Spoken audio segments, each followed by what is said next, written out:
Hey guys, Centurion here at ESO Vault. I'm standing outside one of the gates to Skingrad, which is the main town in the new zone, and that's the West Weald. Of course I'm on the test server because the Gold Road chapter doesn't go live until June 3rd on PC and June 18th on consoles.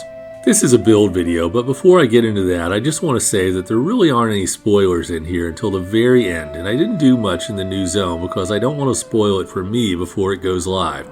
Now there's a fight at the very end after the fashion show, and that's the group dungeon boss from Left Weald. So if you don't want to see that, stop the video during the fashion show.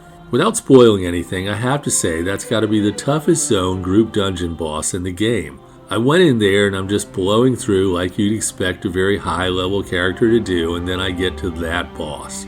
At one point of the fight, I was literally running for my life. It was absolutely great. I love being surprised by the increased difficulty.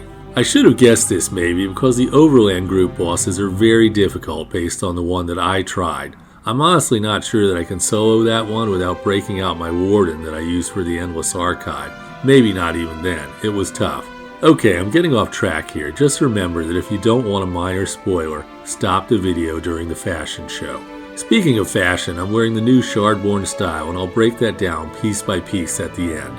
Today's build is a Nightblade, surprisingly named Shardborn. I know I'm not very original with the name sometimes.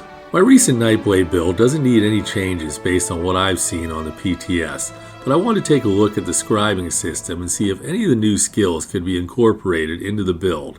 I also want to check out the new skill styles, which allow the color of existing skills to be changed. I went with my Nightblade here because I feel like Nightblade has a really strong class skills kit. If any of the new skills could be of use here, then scribing on the whole is useful, especially on classes that have obvious deficiencies in their kit. That's my theory at least, for what it's worth. Alright, let's look at the character sheet for today's build, Shardborn. My character is an Orc, which is a pretty good race for a stamina damage dealer. I'll put up the tier list for anybody that's interested. Orcs have bonuses to weapon and spell damage, stamina, and health. And interestingly, once every 4 seconds they heal themselves when they do damage. My food buff here is lavafoot soup and salt rice, which increases stamina and stamina recovery. This recipe drops from reward boxes during the New Life Festival. You can buy it from guild traders as well. I'm using the Thief Mundus Stone for extra critical chance. I did give the Lover a chance on this one because the crit is so high with this setup. I thought I might be reaching the point of diminishing returns with the Thief, but the Thief still outperformed the Lover. Since this character is a group dungeon damage dealer, all attribute points are in stamina. And it's stamina here instead of magicka because my main spammable attack uses stamina and most of my other attacks do as well. I've got 20,000 points of health and 29,000 points of stamina, and that's about what you can expect from a max level character. Stamina recovery is at a healthy 1,700 points, and that's good because that's the gas that goes in this character's tank. If I run out of stamina, I'm stranded on the side of the road, or worse. Weapon damage is at 4,600 and crit chance is at 50%. That crit chance is actually going to go a lot higher, and that's because of one of the 5-piece sets I'm wearing. Okay, let's go ahead and look at the most important part, and that's the skills. I go through the skills in the order I use them.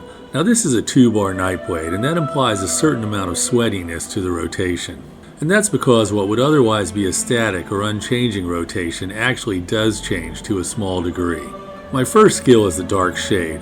I call up this shadowy sidekick first thing in every fight. I'd rather have Sharp as Night by my side, but unfortunately here on the test server he's not available, unless I want to do his quest all over again. Second, I'll cast Fiery Explosion. Cast what? Fiery Explosion. That's the new Destruction Staff skill. To get this skill, you'll have to find the quest giver outside the Mages Guild in Skingrad and start the new Scribing quest line. Then you'll have to find the skill, or Grimoire as it's called. You'll also have to find 3 focus scripts to go with it. My 3 focus scripts cause instant flame damage, the 3 elemental status effects, and minor brittle for 20 seconds. This all happens in an area, so multiple targets can be affected. Minor brittle is a huge debuff, causing enemies to take 10% more critical damage. On a build with high crit, that's a massive increase to damage. That all sounds great, but this skill does have a downside, and that's a 2-second cast time. That's a long cast time, so I wouldn't run this if I was going to try to solo difficult content. But if you're running with a tank and a healer, you shouldn't have any worries. It's easy to dismiss a skill with a long cast time, but the damage is significant here, so the skill pays its way. The next skill I use is also from the Destruction Staff skill line, and that's Blockade of Fire. Blockade does flame damage to all targets in its area, and it also buffs my weapon and spell damage when the staff has a weapon damage enchantment. I'll queue up Blockade while I'm doing my Fiery Explosion channel by pressing that button during the channel. When I see the flames from Blockade on the ground, I know both attacks have gone off, and then I'll use my next skill, which is Elemental Susceptibility. Elemental Susceptibility causes the target to be afflicted with the 3 elemental status effects. I should point out here that I'm using a light attack prior to every skill except Blockade. I queue that up just like I described. That's light attack weaving, and don't worry about how well you pull it off, just do it and it'll be alright. I don't use my next attack, and that's Leeching Strikes from my Nightblade skills kit, but just for having it slotted I heal myself for 1800 points every time I do damage. That's the only self-healing I'm currently using on the build. If you feel like you'd rather have a burst heal, go ahead and slot one here. I'd recommend Resolving Vigor from the Assault skill line. Last on this bar is Flawless Dawnbreaker for a passive boost to weapon damage, and that's from the Fighters Guild skill line. Usually this is slotted on the other bar for that purpose, but I've got something better there. First up on my main or damage bar is Ambush. This is a gap closer that can be used at point blank range. Ambush is from my Nightblade class skills, and it inflicts the target with minor vulnerability and gives me minor berserk for a net 10% increase in damage. After Ambush, I lay down Barb Trap, which is from the Fighters Guild skill line. Barb Trap gives me minor force, increasing my critical damage by 10%. Next, I want to use my Nightblade Ultimate, Incapacitating Strike. This is going to give me a 20% boost to damage for 8 seconds, and it's important to use this here in my rotation right before using my spammable attack. That spammable is Surprise Attack, and I'm going to use that 10 times. This is another Nightblade class skill. Now here's where the rotation can get tricky. Also on this bar I have Merciless Resolve. After 5 light attacks I can fire Merciless Resolve Spectral Bow for huge damage. When I see this skill is glowing down on the bottom of my screen, I'll use this instead of Surprise Attack. Now for a final bit of sweatiness, I also have an Execute skill slotted. When my target has only a quarter of its health bar left, I'm going to substitute Killer's Blade for Surprise Attack. Killer's Blade does great damage to low health targets, but not as much as the Spectral Bow from Merciless Resolve, so I'm still going to use Merciless Resolve anytime it's ready. Also, Surprise Attack, Merciless Resolve, and Killer's Blade all count toward the 10 attacks I'm going to use before I switch back to my other bar. Alright, that's it for the skills. Let's see them in action. Hands off, or I will gut you like the rest. Nice move. Never seen an assassin get put out of work before. Oh no, you don't even know me. I hate this test server stuff. I cast Dark Shade, Fiery Explosion, Q Blockade. Blockade goes off, then its Elemental Susceptibility, and I bar swap. After using Ambush, Barb Trap, and my ultimate, it's Surprise Attack unless Merciless Resolve is ready. As a side note, you can just let your stacks of Merciless Resolve build up and not use the Spectral Bow.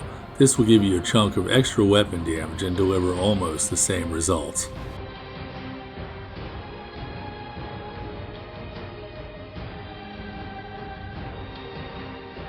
This is where I start using Killer's Blade to put this loser out of his misery. Okay, he's finished. 50,000 points of damage per second, which can get you through any content in the game. The new Scribe skill, Fiery Explosion, didn't add any damage to a single target fight, but what it will do is add significant damage to a multi-target fight. And it's something new. For players that have been in the game for a while, adding new skills to skill lines that haven't changed in years is a huge plus. There's also the ability to change colors on some existing skills. You probably didn't notice, but just for the heck of it, I changed the color of Elemental Susceptibility to purple. I could have changed the color of Blockade of Fire. That would have been more obvious, but unfortunately, I forgot to do that. Alright, here we go. That's what Blockade of Fire looks like with the new purple color. Pretty cool. Let's move on to the gear. First I have on the Dragon Guard Elite set, and that's a 5-piece overland set from Southern Elsewhere. I haven't shown this set in any videos because I don't think I ever used it. I always shied away from it because it has a conditional proc where I have to be in front or on the side of an enemy to build stacks of crit. But I've come to realize over time that's an incredibly easy condition to satisfy. If I'm solo, I'm face tanking everything. In group dungeons, I can always get on the side of a boss. I sometimes can't get behind the boss, but one side or another is pretty much always available. And some of you guys know that I'm not a fan of the Backstabber Champion constellation, so I'm not losing anything there. This set builds a ton of crit, and in the quick world boss fight I did just a minute ago, average crit was above 70% and it peaked at 80%. That's great crit. So I'd say don't sleep on this set. Being an overland set, it's an easy farm. I've got this front bard on my 2 daggers, and even when I'm dropping some stacks on my back bar, crit is still really high because this isn't an all or nothing proc. I still wind up with a lot of stacks even when I drop a few. My daggers are Nirn-honed and charged, no surprises there. I did fool around with some other trait combos, but this was the best. Main hand is of course the Nirn-honed one. I have fire damage on that hand as well, and the poison is on the offhand. On the back bar I've got a Maelstrom Perfected Inferno staff, and that can be a little hard to get. Absolutely run the normal version if you've got that. There's not much difference. Or run a Dragon Guard Elite staff, and then you won't be dropping stacks of crit. My staff has the infused trait and a weapon damage enchantment, and that's what you want on a back bar staff. That's going to work with Wall of Elements to give you more weapon damage even after you swap bars. I've got on the Zon monster mask, and that was the fiery beam connecting me to the boss in that little demo fight. Zon comes from the final boss, a veteran Scalecaller Peak, and that fight can be a little frustrating. I also ran Selene, which did almost the exact same damage on this setup. So if Zon is out of reach for you right now, go and get Selene. Selene's web is a much easier delve than Scalecaller Peak. Selene proc pretty much continuously when I was on my main bar, and it will on any setup with this much martial melee damage. Last but not least, I'm wearing the king of crafted sets, and that's Orr's Wrath. This set comes from the High Isle. Go out there and craft it or have somebody craft it for you. You can't go wrong with this set because it's going to be good on any class or build. Jewelry here should be in the Bloodthirsty trait, and I borrowed this from one of my own characters, so it's purple. I have weapon damage clips on all 3 pieces. Jewelry crafting can be a pain, so I actually recommend that you farm the jewelry. Go down to Southern Elsewhere and shake down dragons to get Dragon Guard Elite jewelry. If you can craft the Orr's Wrath stuff, by all means go ahead and do that. I didn't mention that my body armor pieces are all medium weight with the Divine's trait. I think I have 1 health cliff and the rest are stamina. If you're going to get fancy, have 1 piece of light armor on for more max stats because of the Undaunted passive. And that's it for gear. Let's take a quick look at the Blue Champion slottables. I've got Fighting Finesse, Deadly Aim, Thaumaturge, and Wrathful Strikes.